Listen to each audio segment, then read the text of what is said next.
I'm Chris Reed in Hurricane. This restaurant behind me back in 1981 was known as the Graff Mercantile, a general store. It's where a pivotal scene from the movie The Electric Horseman was filmed. It's one of the many places in southern Utah touched by Robert Redford. One of my neighbors, she tells a story of missing, sloughing school that day, missing school to go up and trying to see the action. And they were talking to a guy by the fence, and they didn't know who he was. He was being pretty nice to him, carrying on a conversation with him. And then they didn't realize until he saw the movie that they were talking to Robert Redford himself. Robert Redford filmed some of his most popular movies in southern Utah.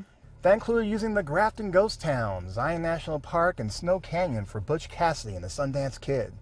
Also filmed around southwest Utah was Jeremiah Johnston, as well as Electric Horseman in St. George and Hurricane.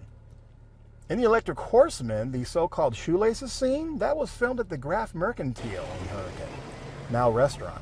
So the story goes that as they were filming that pivotal scene here in 1981, that there was a woman among all the onlookers looking on who was a little self-conscious about the fact she was pregnant, not her usual self. He told her, "Oh, you're so beautiful, you just glow," and she said that's one of her favorite memories about him. And the opening scene of the same movie was filmed at the Dixie Sun Bowl in St. George. Brian Hinton was a member of the Hurricane High band there that day. He forgot his black band pants. So you can see my Levi's stand out rather than everybody else's black pants that matched. Yeah, he came in on a horse, lit up with lights on the horse, lights on him. He had a cowboy hat on. It was pretty cool. I was going, whoa, there he is. Local historian Lyman Hafen spoke to Redford a couple times, first in the early 80s as the founder of a local magazine.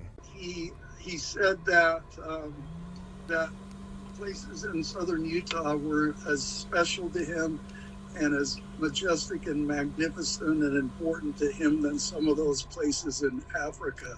In an interview, Redford told Lyman, "My fondness for St. George almost approaches a sacred degree, so the word saint really kind of fits. So when you say St. George, I think of a wonderful God-developed area.